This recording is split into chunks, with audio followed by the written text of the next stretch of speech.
اعوذ باللہ من الشیطان الرجیم بسم اللہ الرحمن الرحیم۔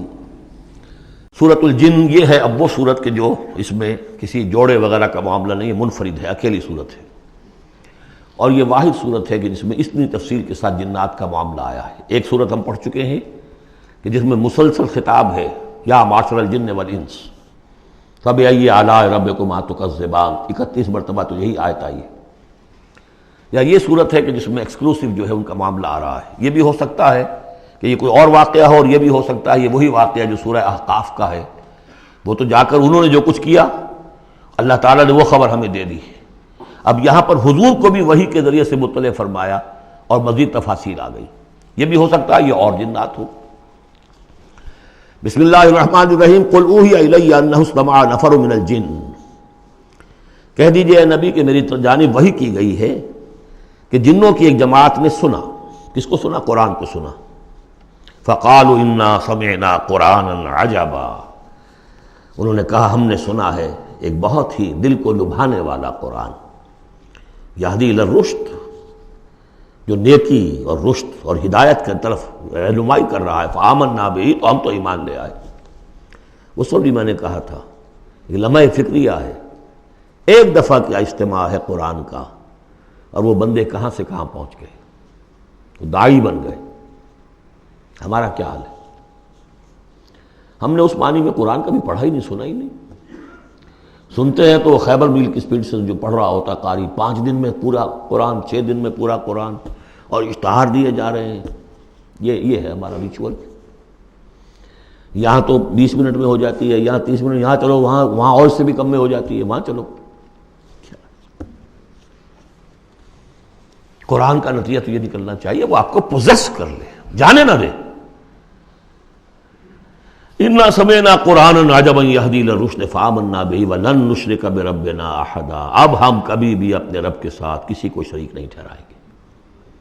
وانہ تعالی جد ربنا، اور یقیناً ہمارے رب کی عزت شان بہت بلند ہے۔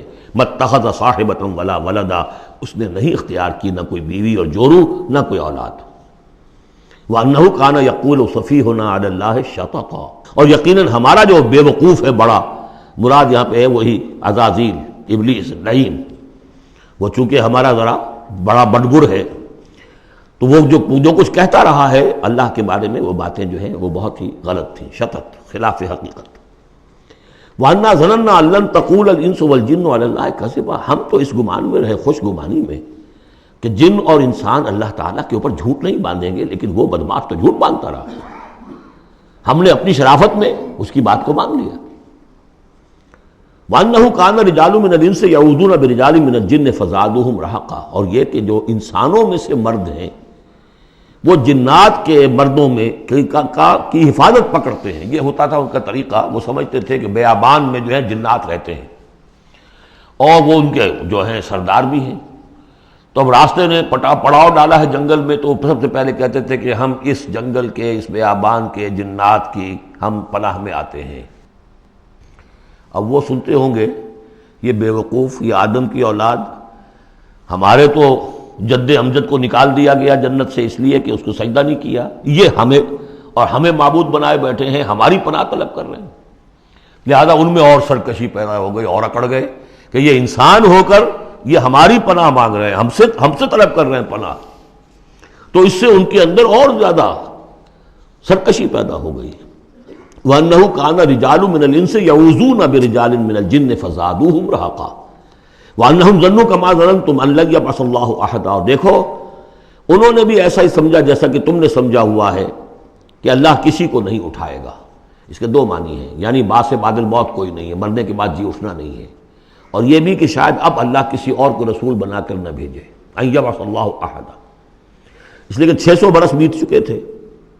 وہ تورات سے واقف تھے جو سورہ احقاف میں تذکرہ آیا ہے، فترت وحی 600 برس، اور یہ طویل ترین وقفہ تھا نبوت کا کہ کوئی نبوت، کوئی رسالت دنیا میں نہیں ہوئی، تو ان کو یقیناً اس سے خیال ہوا ہوگا کہ بس اب ختم ہوا معاملہ، اب کوئی اور رسول نہیں آئے گا۔ وَأَنَّا لَمَسْنَا السَّمَاءَ، اور ہم نے ذرا ٹٹولا آسمان کو، ہم نے چاہا کچھ خبریں لے کر آئیں ذرا غیب کی، فَوَجَدْنَاهَا مُلِئَتْ حَرَسًا شَدِيدًا وَشُعُبًا، تو ہم نے تو پایا اس کو کہ وہ بھرا ہوا ہے سخت چوکیداری سے، اور انگارے رکھے ہوئے ہماری وہ ہمیں کھدیڑنے کے لیے۔ یعنی یہ کہ ہمیں معلوم ہو گیا کہ کوئی واقعی وقت ایسا ہے، کیونکہ یہ سارا انتظام خاص طور پر جب کہ وہی یہ نبوت آتی تھی تو اہتمام کر لیا جاتا تھا۔ عام حالات میں کوئی بات نہیں، روح اتر رہے ہیں فرشتے، اور یہ جو ہیں یہ آگ سے بنے ہیں، وہ نوری ہیں یہ ناری ہیں، کچھ نہ کچھ ان سے یارانہ گانٹھ کے کچھ نہ کچھ ان سے لے لیتے تھے، یا یہ کہ اچک لیا، من استرق سرقۃ، کسی نے کوئی چیز جو ہے کہیں سے لے لی۔ لیکن اب جو ہم نے دیکھا ہے آسمان کو تو واقعی وہاں تو بڑے سخت پہرے لگے ہوئے ہیں، یعنی کوئی نہ کوئی وحی کا سلسلہ ہے اور نبوت آنی ہے، اور وہ نبوت ہمیں تو مل گئی، ہم جا کر سنائے کلام اور ہم ایمان لے آئے۔ وَأَنَّا لَمَسْنَا السَّمَاءَ فَوَجَدْنَاهَا مُلِئَتْ حَرَسًا شَدِيدًا وَشُهُبًا وَأَنَّا كُنَّا نَقْعُدُ مِنْهَا مَقَاعِدَ لِلسَّمْعِ، اور ہم وہاں بیٹھا کرتے تھے، وہاں پہ گھات میں بیٹھا کرتے تھے کچھ سنگن لینے کے لیے، مقاعد، مقعد بیٹھنے کی جگہ، مورچہ جہاں پہ بیٹھا جائے، ہم وہاں پر اپنے ٹھکانوں میں بیٹھا کرتے تھے۔ فَمَن يَسْتَمِعِ الْآنَ، لیکن اب اگر کسی نے کچھ سننے کی کوشش کی، يَجِدْ لَهُ شِهَابًا رَصَدًا، وہ پائے گا اپنے واسطے ایک انگارہ گھات میں، میزائل پیچھا کرے گا اس کا۔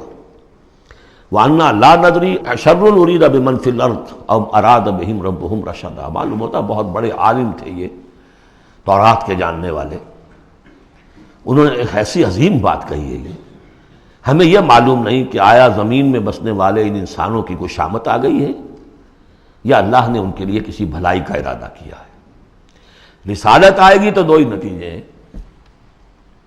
یا تو کوئی عذاب آنے والا ہے اب، اس لیے کہ وما كنا معذبین حتی نبعث رسولا، یا تو کوئی بہت بڑے پیمانے پر انسانوں کی شامت آنے والی ہے، جیسے قوم نوح، قوم ہود، قوم صالح کا حشر ہوا تھا، وہ ویسا ہی حشر ہونے والا ہے۔ اللہ لا نظری، ہم نہیں جانتے، اشر ارید بمن فی الارض، زمین والوں کے لیے کسی شر کا فیصلہ کیا گیا ہے، ام اراد بہم ربہم رشدا، یا ان کے لیے ان کے رب نے بھلائی کا، خیر کا ارادہ کیا ہے۔ ظاہر بات ہے نبوت اور رسالت محمدی خیر پر منتج ہوئی۔ وَأَنَّا مِنَّا الصَّالِحُونَ وَمِنَّا دُونَ ذَلِكَ، اور دیکھو ہمارے اندر نیک بھی ہیں، جنات نیک بھی رہے ہیں اور دوسری طرح کے بھی ہیں، بد نہیں کہا، یہ ہے حکمت تبلیغ، بروں کو بھی برا نہ کہو، ہاں دوسری قسم کے بھی ہیں، نیک بھی ہے اور دوسری قسم کے بھی ہیں۔ کُنَّا طَرَائِقَ قِدَدًا، ہم تھے مختلف راستوں پر جو کہ ایک دوسرے سے پھٹے ہوئے تھے۔ یہ قددا جو آیا تھا نا، قدت قمیصہ، پھٹ جانا قمیص کا۔